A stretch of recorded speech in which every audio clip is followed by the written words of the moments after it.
All right. Oh, excuse me. I didn't even set up my microphone. How messed up am I? Good morning, everybody. Welcome back to another That Hotspurs Guy channel video. Apologies for not even posting my review for the Wolves game. I just didn't think there was any point really, because there was nothing to really be that excited about during watching the Wolves game. Nothing to really be jumping and screaming and ranting and raving about. Nothing to really. I mean, yeah, sure, we're at the top of the table, but I also remember around a month from now, this time last year, we were at the top of the table. Loads of YouTuber fans were ranting and raving about it, couldn't believe it. We were at the top of the table when Arsenal were at 15th or 16th or something like that. And we all know and we all remember how that season ended last year. We just about managed to finish above Arsenal. So if the Spurs YouTubers want to just calm down a little bit about being at the top of the table after 3 games, that would be great, because you're making us look pretty foolish right now. You know what I'm saying? I get it. We're at the top of the table. You know, no goals conceded. That's great. You know what I'm saying? But we have bigger challenges on the way. Alright, we have bigger challenges on the way. And to be fair to you, I thought Watford played pretty bloody good. The same as when we played Wolves. They played pretty bloody good. I wish we could play those sort of teams all the time, to be fair to you. But yeah, obviously I'm happy with the win, happy at being at the top of the table for the next 2 weeks during this dreadful, dreary international break that we still have to keep going through. And just to quickly mention about that, because again, some of the players who've gone international, they have to isolate themselves for I think 10 days in a government hotel or something like that. And people are kind of just against the players even doing that. But I'm just like of the opinion, well, if it is a so-called pandemic, then why is there still football going on in general? If it's a so-called pandemic, why is there anything still going on if it's a so-called pandemic? Why was there Ascot racing? Why was there Wimbledon tennis? Why was there rugby? Why was there cricket? Why was there European football around Europe, including in England? But it's a pandemic. So let the players go out and do what the hell they want to do, because at this point now, if you still think this is about a virus and not control, then I don't know what to tell you guys. So yeah, this is just going to be a quick transfer special, just to give my ratings and reviews.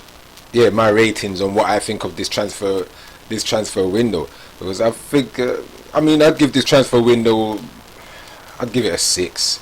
Maybe a 5.5 out of 10, 6 out of 10. I mean, finally did get rid of some of the players who have been saying we should have gotten rid of quite a while ago. So we've gotten rid of Eric Lamela, who I think should have gone at least 3 seasons ago. So I'm glad that we finally gotten rid of Lamela. Toby Alderweireld, I'm still thinking that we got rid of the wrong Belgian defender at the time. Anyway, I think we should have kept Jan Vertonghen and gotten rid of Toby Alderweireld. But either way, both of them were great defenders for Spurs. Absolutely great defenders. Possibly some of the best, if not the best defenders we've had for Spurs since Ledley the King. You know what I mean? So yeah, so kudos to Toby. We got rid of him. Sissoko finally got rid of him. I still think we should have gotten rid of Harry Winks in some form or fashion. We should have found a club.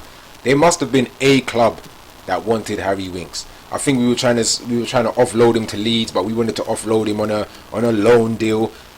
Didn't make sense to me anyway, so it's just like, alright, cool. Well, he seems to be doing alright in the Europa Conference, and Nuno seems to want to use him in the Europa Conference. So hopefully those D-tier teams in the Europa Conference should be at Harry Winks' level. They should be at Harry Winks' level. Okay? So, excuse me. And who else did we get rid of? Oh yes, and Serge Aurier cancelling his contract on the last few hours of the transfer deadline day. It's kind of sad to see how the whole thing kind of ended for him, because he was a decent right back for us as well, Serge Aurier. But I would say though, for the unsung heroes at the moment, Eric Dyer and Davinson Sanchez, because if you guys actually go back to my video on this channel where I was speaking about Davinson Sanchez and the racism abuse he received after the Man City game because of his slip. And I keep saying to everybody again, if you watch that slip, go and watch how Eric Dyer left Sanchez all alone.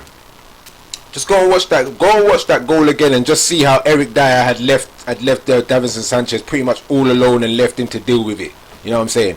So, but I said in that video also that like we scapegoat Sanchez way too much. We scapegoat him way too much, and I think he was a pretty decent defender. The reason why he's not playing so damn well is because he can't seem to, like, no matter what he does, the Spurs fans will they're gonna continue to jump on the internet and they're gonna continue to rant and rave about how badly he's been playing. Even during the game, I can't remember what game it was when he scored 2 goals, and fans were still trying to find some sort of negative for his performance in that game.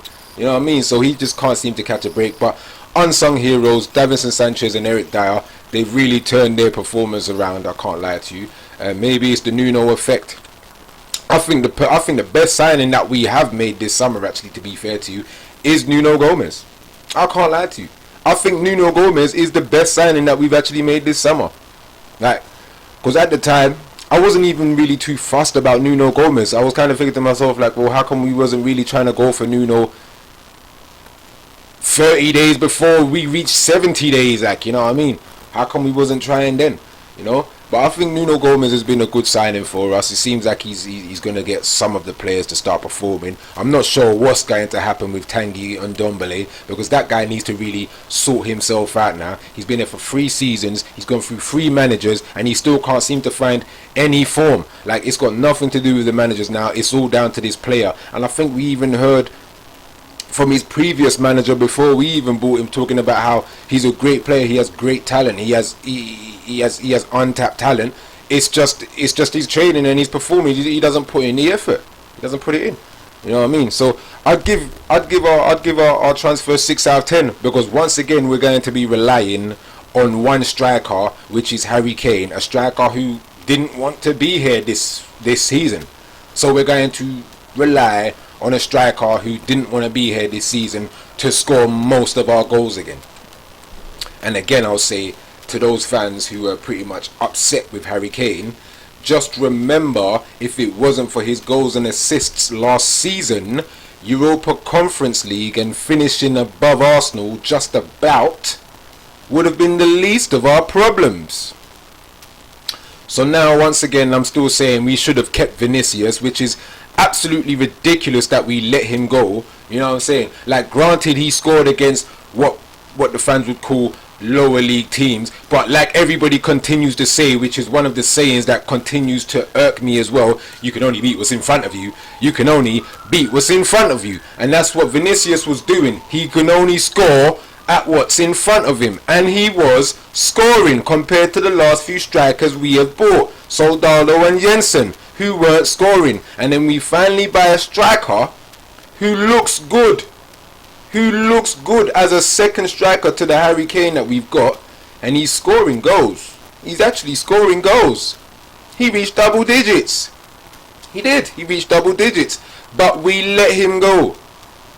And I think he's at PSV now. I think PSV signed him this transfer window. You know what I mean? So it's like we could have had Vinicius right now to play in all of these Europa Conference games, instead of now having to possibly rely on Harry Kane to get us far in it, and then possibly have to suffer an injury in this as well, and then we're going to be left with no striker to use because we didn't buy a striker, because we let one of our strikers go again last season after taking him on loan. You know what I mean? It doesn't make any sense. I do want to see more of Brian Hill. I want to see more of him because he did look good when I was watching him on Thursday against Pacos Ferreiros. So I would like to see more of him. Romero, I think that's a good buy. Emerson Royale, I haven't seen much of him, but again, it's a defender that we've needed. We needed 2 defenders last season the last summer transfer window. We didn't buy them. We saw what happened, so we finally got our 2 defenders now, which is what we've needed, considering that Sanchez and Dyer are playing pretty good. So we got 2 new defenders, another goalkeeper, Golini, seemed pretty good, but we still don't have an Eriksen replacement. yet again, we still don't have a creative midfielder. We still don't have somebody who can take set pieces, corners, free kicks, a left footer or a right footer or both. We just don't have anybody. We don't have anybody who can take a decent corner kick or a decent free kick. We just don't have anybody. So I'd give our transfer a 6 out of 10 because we didn't buy a striker and we didn't buy a creative midfielder. If we did, then I'd give it an 8 out of 10. The only way we would get a 10 out of 10 is if we got rid of Winks as well. I'm not really too fussed on Doherty like most of the Spurs fans are, because I still think Doherty can possibly do... He can still possibly come in at some point and give us the protection needed if Jaffet gets a little tired. You know what I mean? So same with Davis as well. I think Davis does what Davis needs to be, like what needs to be done whenever Davis plays. So you're always going to get at least a 7 out of 10 performance from Davis. So I don't have no problems with Davis. I don't have no problems with Doherty. I don't have problems with Sanchez. I don't have that too many problems with Dyer, even though I kind of think we should have maybe gotten rid of Dyer. But seeing what I've seen from Dyer this season already in the last 3 games and the pre-season, pretty good. Pretty good. So that's all I wanted to say, guys. I should be back again in the next couple of weeks, seeing as we're at the boring internationals. I don't know why we even keep... Why do we even bother?